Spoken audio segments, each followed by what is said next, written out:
खबर यही है गुवाहाटी से। शिंदे सेना लगातार तस्वीरों के माध्यम से अपनी ताकत दिखाने की कोशिश कर रही है, तो वहीं दूसरी तरफ अब शिवसेना ने बड़ी बैठक बुला ली है, अपने तमाम पदाधिकारियों की बड़ी बैठक जो कुछ ही देर में शुरू होगी। लेकिन इस बैठक के जरिए अब अगला कदम क्या होगा उद्धव ठाकरे का, सवाल अपने आप में बना हुआ है। सारे शिंदे से जुड़ चुके हैं, उद्धव ठाकरे पड़ गए हैं अकेले। ऐसे में अकेले पड़े उद्धव अपनी पार्टी को अब कैसे बचाएंगे, ये बड़ा सवाल है। क्योंकि यकीनन अगर विधायक आपस में मिलकर शिवसेना का नया नेता चुन लेते हैं शिंदे को, तो फिर मुश्किलों में उद्धव ठाकरे, जिनकी महाविकास अघाड़ी की सरकार एक तरफ फंसी हुई है, तो वहीं दूसरी तरफ पार्टी को भी बचाए रखना बड़ी चुनौती साबित हो रही है।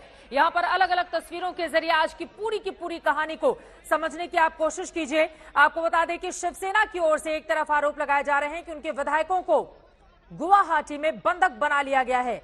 सीएम आवास के बाहर सूरत से भागकर आए विधायक नितिन देशमुख के साथ पार्टी की प्रेस कॉन्फ्रेंस भी हुई है। उधर विधायकों की तरह ही शिवसेना के 19 में से करीब 9 सांसद भी उद्धव का दामन छोड़ सकते हैं, जो बड़ी जानकारी सामने आ रही है। इनमें एकनाथ शिंदे के बेटे श्रीकांत शिंदे, ठाणे लोकसभा सांसद राजन विचारे, और बड़ी खबर आपको दे दें, शिवसेना के बयान पर कांग्रेस की प्रतिक्रिया सामने आई है। कांग्रेस पार्टी की प्रतिक्रिया सामने आई है। गठबंधन छोड़ना चाहते हैं तो उनका फैसला लें, नाना पटोले कांग्रेस पार्टी की ओर से बोल रहे हैं। क्या कुछ कहा गया है नाना पटोले की ओर से, कांग्रेस पार्टी के वरिष्ठ नेता महाराष्ट्र के, सुनिए। मिलने के बाद एक कॉमन मिनिमम प्रोग्राम के आधार पर महाराष्ट्र में ये सत्ता स्थापित हुई और उसके साथ इस महाविकास आघाड़ी सरकार में हम लोग शामिल हुए। तो जो उनके पार्टी अंतर्गत जो सत्ता संघर्ष शुरू हो गया है, उसमें हम महाविकास आघाड़ी के साथ है।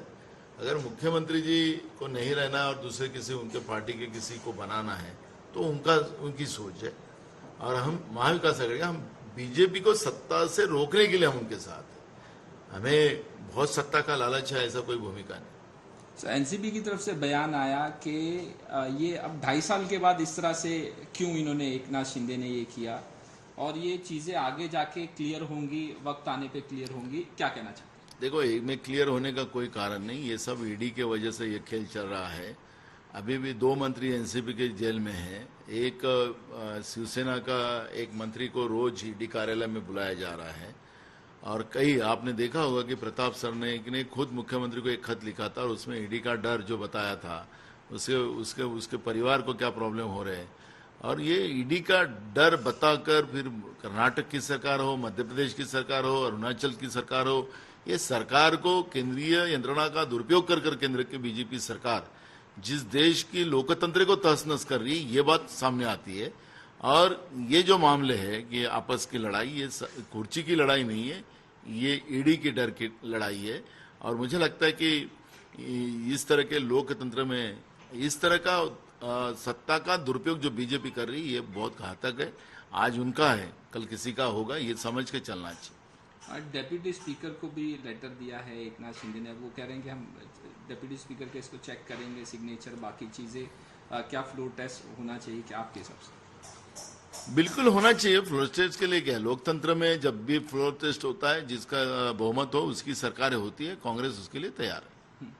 और ये जो डेप्यूटी स्पीकर की बात है, नहीं, डेप्यूटी स्पीकर की जवाबदारी है, वो कानूनन सब जांच कर उस आधार पर निर्णय लेना वो स्पीकर का अधिकार है। स्पीकर के अधिकार को कोई भी इंटरफेयर नहीं कर सकता।